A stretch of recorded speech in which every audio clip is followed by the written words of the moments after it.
আমাদের এখানে প্রায় দোকানে হাঁটু পর্যন্ত পানি ছিল। আমাদের এখানে আপনি একটু দেখান, এদিকে ক্যামেরা দেখান, এখানে যথেষ্ট পরিমাণে ছিল, ইনস্ট্রুমেন্ট ছিল, সার্জিক্যাল আইটেম ছিল মেডিকেলের, যেগুলো খুবই এক্সপেন্সিভ, যেগুলো মানে পানিতে তলিয়ে যাওয়ার পর অনেকগুলো ক্ষয়ক্ষতির শিকার হতে হয়েছে। এখানে এই অনেকগুলো মেডিসিনও ছিল, যেগুলো একদম পানিতে তলিয়ে গিয়ে যাওয়ার পর একদম হাঁটু পর্যন্ত পানি ছিল এখানে বলতে গেলে। 2টা দিন মানে দোকান পানি ভর্তি ছিল। অনেকগুলো আমাদের instrument, computer item, surgical item, medicine অনেক কিছু নষ্ট হয়েছে এর মধ্যে। প্রায় লাখখানিক টাকার চেয়ে বেশি ক্ষয়ক্ষতি হয়েছে, যেগুলো কোনো ক্ষতিপূরণ আমরা কারো কাছ থেকে আশাও করতে পারি না, এবং কেউ আমাদের এই কথাগুলো, দুঃখের কথাগুলো কেউ শুনবেও না। আমাদের প্রায় 10 লাখ টাকার মতো ক্ষয়ক্ষতি হয়েছে। আমাদের অনেকগুলো প্রোডাক্ট আপনার পানিতে ভিজে গেছে এবং দোকানে যথেষ্ট পরিমাণ ফার্নিচার নষ্ট হয়েছে। এখন আসলে সামনে আমাদের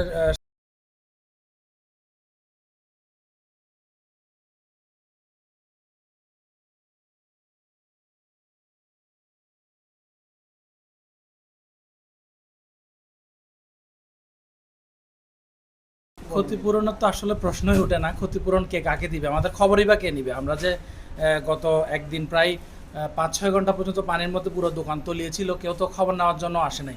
কোনো কর্পোরেশনের কেউ আসে নাই, কেউ আসে নাই যে এখানে কি অবস্থা, লোকগুলা কি করতেছে, ওই ব্যাপারেও কিন্তু কেউ কোনো সন্ধান নেয়নি। তো ওই জায়গাতে ক্ষতিপূরণের আশা তো আমরা কোনোভাবে করতে পারি না।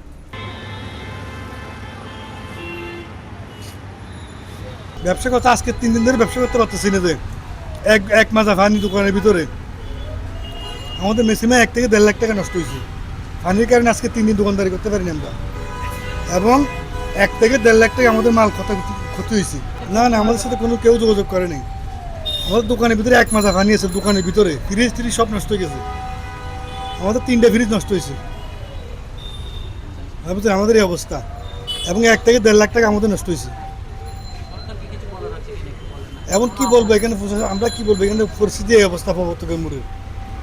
এটা দীর্ঘদিনের সমস্যা, আমরা কি করবো বলেন? নালার কারণে আমরা কি করবো? আমাদের পানির দোকানের ভিতরে 1 মাজা পানি। আমরা আজকে 3 দিন ধরে তো ব্যবসা করতে পারি না, আর 1 থেকে 1.5 লাখ টাকা আমাদের নষ্ট ক্ষতি হয়েছে।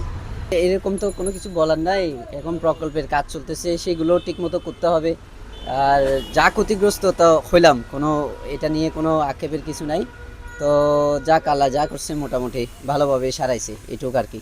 তো কাজটা যেন তাড়াতাড়ি, প্রকল্প যেন তাড়াতাড়ি কাজটা যেন শেষ হয়, সেটা সরকারের কাছে একটা রইল আর কি, আর্জি রইল আর কি। কাজটা যেন তাড়াতাড়ি নিরসন করে, যেন মানুষ যেন ভোগান্তি থেকে একটু নিরসন হয় তাড়াতাড়ি, এইটুকু। আপনাদের ক্ষতিপূরণের ব্যাপার কেউ? আমাদের ক্ষতিপূরণ আর কি, আমাদের ক্ষতিপূরণ এটা দেখার দায়িত্ব দিব কাকে? যা হয়েছে, কষ্ট আমাদের হইলেও ক্ষতিও আমাদের হইলো, এখন আর কি করা, এটুকু আর কি মেনে নিতে হবে, প্রকৃতির নিয়ম। জি, আমি আব্দুল কাইম বলছিলাম, দৈনিক আজকের পত্রিকা থেকে। আচ্ছা, ওই যে আমি যেটা বলতেছিলাম, আসলে ওই জলাবদ্ধতার কারণে ওইখানে কয়েকজন ব্যবসায়ী আর কি অনেক প্রায় লাখ টাকার ক্ষতির কথা বললো। তো সে ব্যাপারে ওদের ক্ষতিপূরণ দেওয়ার ব্যাপারে কোনো ওই যে এটা পরবর্তীতে কথা বলবো আর কি। ক্ষতিপূরণ এটা, জলাবদ্ধতা ক্ষতিপূরণ এটা পরে বলা যাবে, এটা কোনো সিদ্ধান্ত এখন হয় না ক্ষতিপূরণ। ঠিক আছে, থ্যাংক ইউ।